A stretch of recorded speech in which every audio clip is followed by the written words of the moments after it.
Good morning, Sister and President Worthen, Sister and President-elect Reese, Mrs. and Reverend Dr. Teal, Sister and Elder Christofferson, and other distinguished guests and faculty. And to my fellow graduates, congratulations. Look at us. Who would have thought? A few weeks ago, I went to the library here on campus to pick up a book I'd reserved, and they brought me a stack of books, which definitely weren't mine, but the little reservation slip had my name on them. And I was confused, and the library employee was confused, and near simultaneously, we looked at each other, and we realized there must be another Samuel Benson on campus. And we laughed, and I took my books and promptly forgot about it. But then this happened again and again, and on that third time, I thought, okay, this has got to end. So I did the only logical thing, which is to grab a little Post-it note from the counter and scribble, "Dear Samuel Benson, if you're reading this, I want to meet you. Signed, Samuel Benson." And I added my phone number to the bottom of the note and put it in the book, and he's never called me. But Samuel Benson, if you're out there, please call me. Now, why do I share this? Because I was reminded of it just now when President Worthen announced that the next speaker would be Samuel Benson.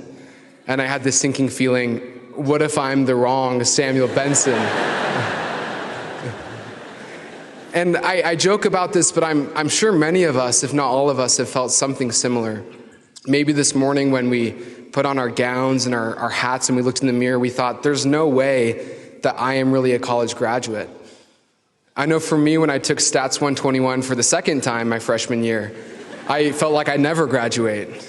Apologies to President Reese.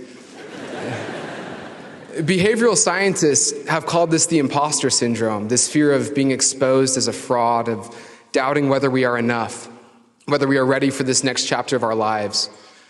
My message today is that we've made it this far for a reason.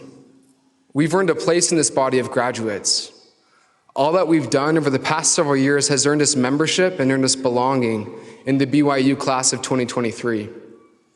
But I do want to mention one other form of membership that I think is even more important, membership in Zion.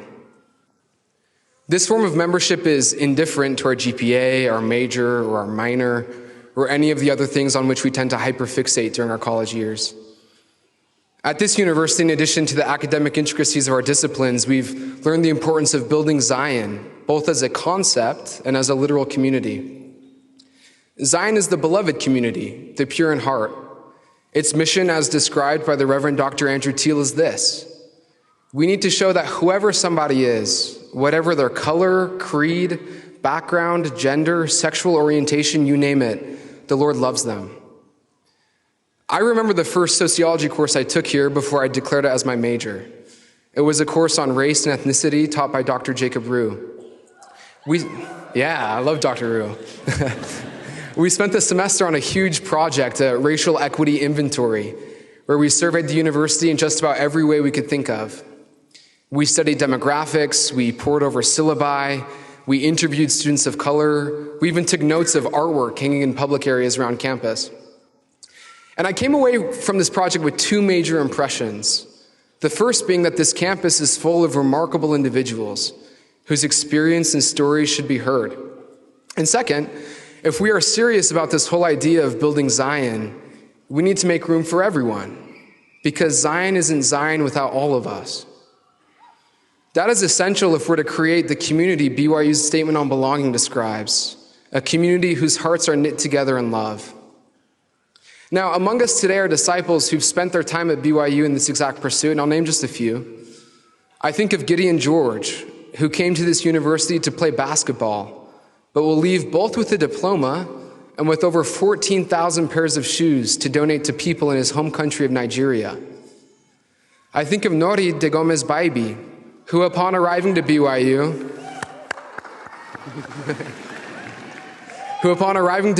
found there were few on-campus resources for undocumented students. So she worked with the International Student and Scholar Services to create them. She sits today in this crowd as the first in her family to graduate from university.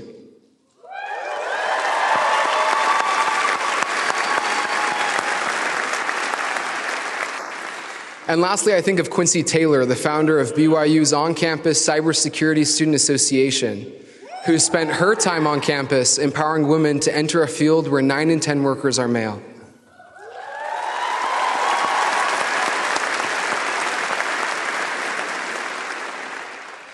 And I'd certainly be remiss if I didn't mention our outgoing president and Sister Worthen, who've given 9 years of their lives to bettering this campus community. Someday when historians write about this chapter in BYU history, I'm sure they'll add an exclamation point.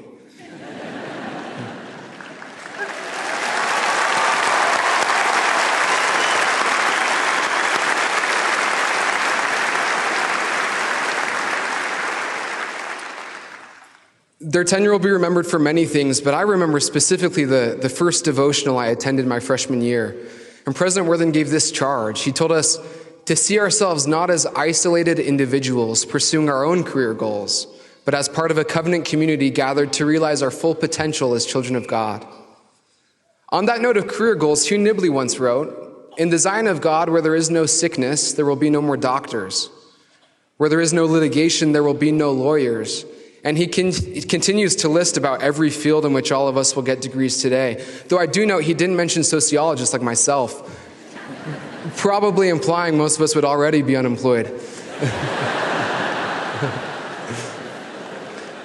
But what are we to make of this? How do we reconcile this claim that in Zion we won't need doctors or lawyers or whatever else, and yet we've spent 4 years here and however many more to come training to be exactly these things?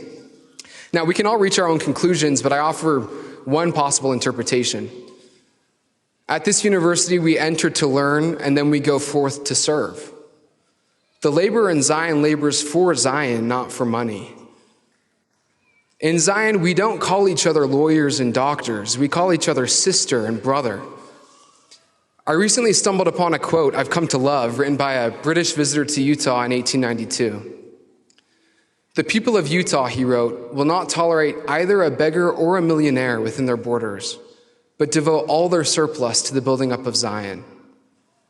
That is our mission, to not get caught up in the allures of the world, but to use the surplus of skills and talents and abilities we've developed at BYU to build Zion. This Zion will be one of diversity and of peace, one of everlasting joy. And unlike many of the world's other highly selective universities, which define their prestige in part by how many students they exclude each year, Zion defines itself in terms of inclusion, a mission to allow all to find belonging without money and without price. I wish to leave you all with 2 questions. First, how has attending BYU shaped us in ways that other universities would have not? And second, how can we in turn shape the world in ways that other university graduates cannot? We've all had unique experiences here, and our answers will vary, but we sit together today as graduates, 7,000 strong, with distinct skills and experiences and identities, some that we brought with us to this campus and others that were refined or developed here. We need all of them to build Zion. In Zion, there are no imposters and no frauds. We all belong. As we leave today, the charge this university gives us is precisely this: to use what we've learned to serve the world, to love our neighbor, to be peacemakers, and to labor for Zion.